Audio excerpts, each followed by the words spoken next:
Hello दोस्तों, कैसे आप सभी। आशा करती हूँ कि आप लोग भी अच्छे होंगे।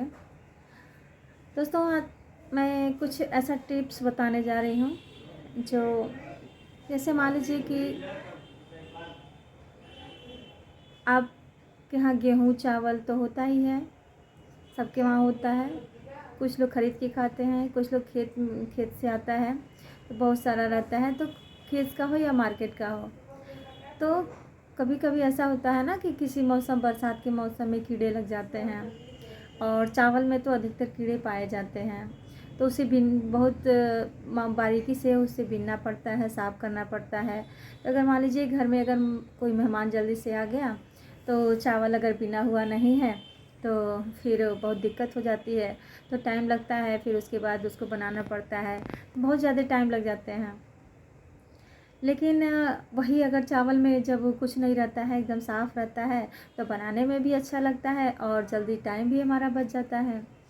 तो वही है कि हम आप लोगों को कुछ ऐसा चीज़ बताने जा रहे हैं कि जैसे मान लीजिए आपके घर जो चावल होता है, चावल अगर खेत से आता है और उसको पहले कुटवाया जाता है मशीन से, तो वो जब आता है तो घर पे पहले उसे गरम रहता है ना, तो उसे पहले मतलब 24 घंटे के लिए, एक दिन के लिए उसे फैला के रख देना चाहिए, ताकि उसकी जो गर्मी होती है वो निकल जाए, नहीं तो चावल ख़राब हो जाता है।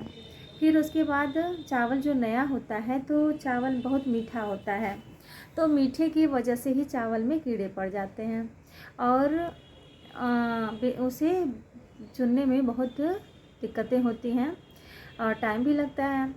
तो उसके लिए हमें करना क्या है कि नीम की पत्ती आप मतलब ढेर सारा, वो अब कितना बताऊँ कि कम से कम 2-3 मुट्ठा नीम की पत्ती लेके और उस चावल में आप डाल दीजिए। चावल में डाल के और उसको ड्रम में डाल दीजिए।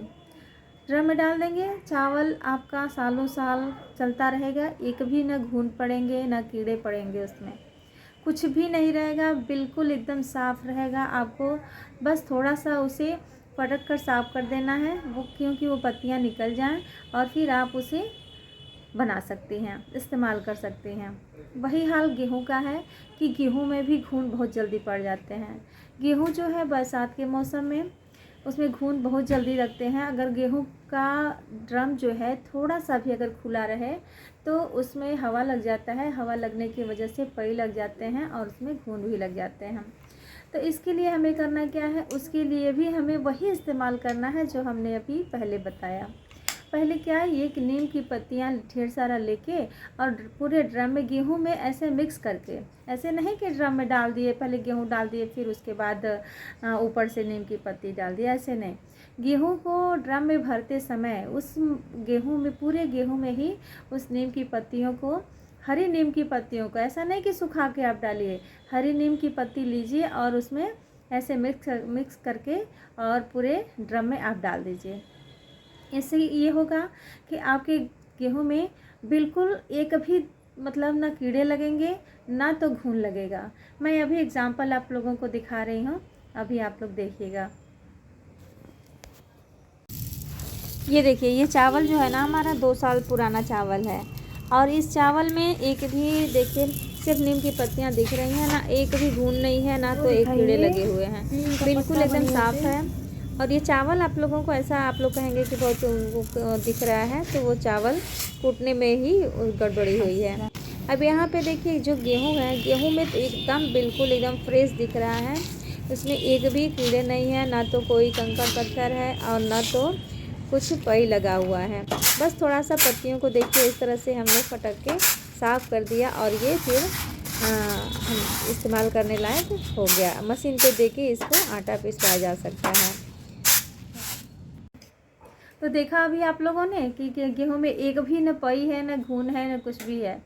यही है, थोड़ा गर्दा है चावल में, और चावल को फटक के साफ़ कर देंगी तो निकल जाएगा। वो चावल मशीन पे जब कूटते समय वो थोड़ा गर्दा टाइप दिख रहा है आप लोगों को, लेकिन वो चावल बहुत ही अच्छा है। ये मत समझिए कि वो गंदा दिख रहा है, लेकिन ये नीम की पत्ती जो है नीम की पत्ती बहुत ही कारगर होती है और नीम की पत्ती डालने से एक भी कीड़े नहीं लगते हैं। और नीम की पत्ती तो आप लोग जानते हैं कि स्वास्थ्य के लिए भी बहुत ही लाभदायक है। बहुत सारी चीज़ें हम आपको पहले भी बता चुके हैं।